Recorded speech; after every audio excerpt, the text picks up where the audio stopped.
Reading 22 from the Psychological Commentaries on the Teachings of Gurdjieff and Ouspensky by Dr. Maurice Nicoll, Volume 1.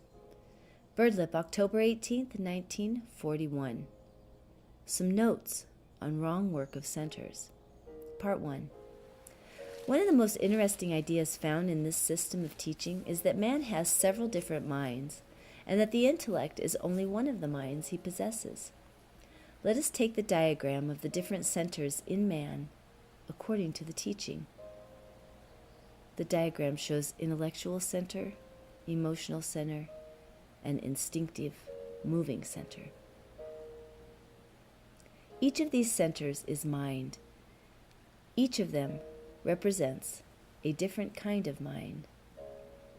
Centers can be roughly compared with very delicate and extremely complex machines, each machine being designed for a different purpose and use.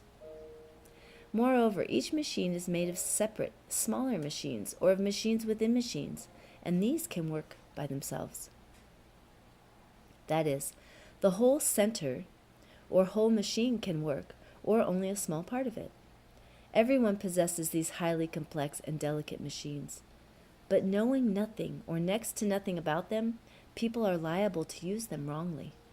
In fact, they think they have only one mind, and that this one mind can deal with everything. And the idea of one mind is linked up with the illusion that man is one, that is, with the form of imagination that everyone carries about with him, namely, that he is internally one. A unity, having one will and one permanent I, and possessing full consciousness and self-knowledge, and the power to do. It is a very strange and interesting thing that no one can reflect upon deeply enough, for it leads to the source of man's inner sickness. That it takes so long before people can bear to realize that internally they are not one but many, that they are not a unity and harmony, but a multiplicity and disharmony, that they have not one permanent and real I, but hundreds of different and quite contradictory I's that take charge of them at different moments, that they have no real will, but a host of changing, conflicting wills belonging to each of these I's, that only rarely do they have moments of consciousness, but usually are in a peculiar state of waking sleep, and that as a result of all this, they have no real power of doing, and so live in a world where everything happens and no one can prevent it from happening.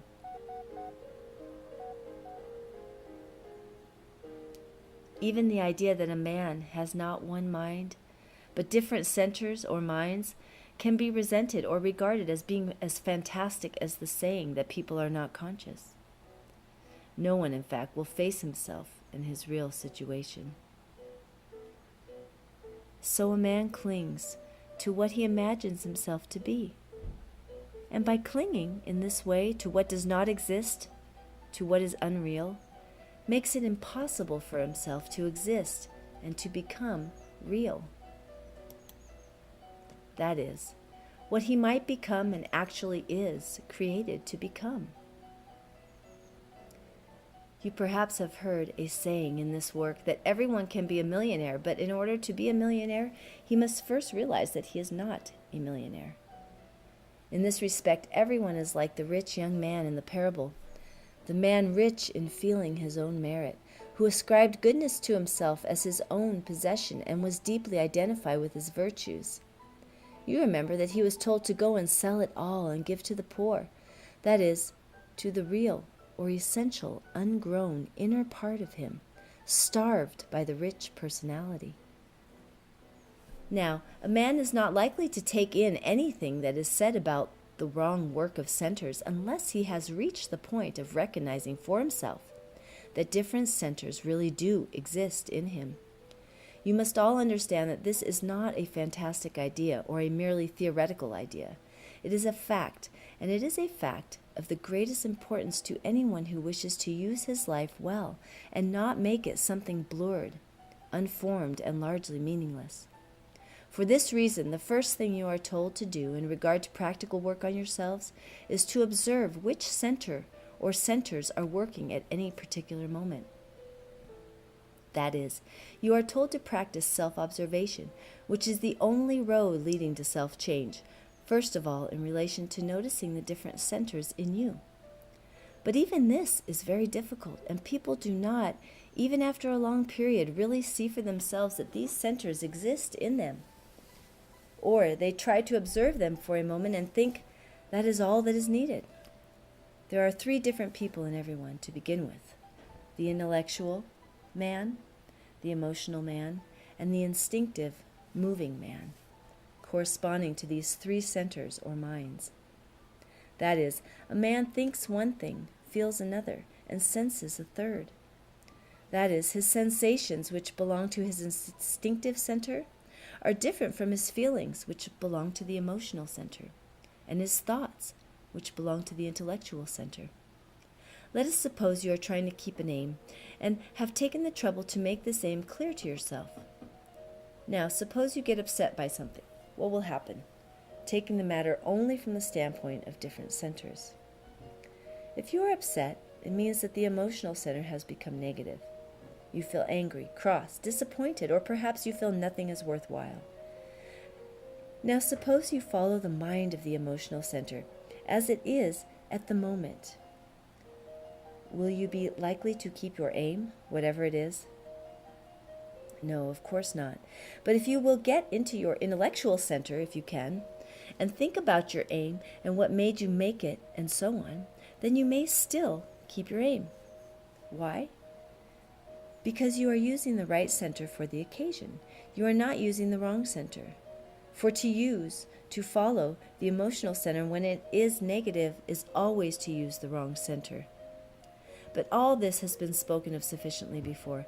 Today we have to speak of the wrong work of centers, not so much in the sense of the wrong centers being used for any particular task, as for example in trying to think how to run quickly downstairs, but in the sense of using the wrong part of a center. As you know, each center is divided into 3 parts, and each of these parts into 3 further parts. I am not now speaking of the division of some of the centers into positive and negative sides. Each center reflects itself and the others in its 3 divisions and 3 subdivisions. For example, the intellectual center has 3 divisions, which represent the instinct moving center, the emotional center, and the intellectual center itself, but all on a smaller scale. And these again are subdivided in the same way on a still smaller scale. The instinct moving part of any center is the most mechanical part, and it is in these mechanical divisions of centers that people spend their lives as a rule. But before we speak in detail about divisions of centers in general, one principle must be grasped relating to their divisions. Why do people spend their time in mechanical divisions of centers? The answer is simply that they require no attention. When attention is practically 0, one is in the lowest, most automatic parts of centers. The result is that a person says and does things without any idea of what he is doing. Another result is that a person cannot adapt to any change or use his knowledge, but behaves absolutely mechanically on all occasions and repeats what he knows like a machine. You all notice how hard it is for many people to adapt themselves to any new ideas or conditions, and how they repeat all they have been taught as if they were schoolchildren. To get into higher divisions of centers, the effort of attention is necessary. This is the principle. Now let us take the mechanical part of intellectual center as a starting point. Its function is the work of registration of memories and impressions and associations, and this is all it should do normally. That is, if rightly used.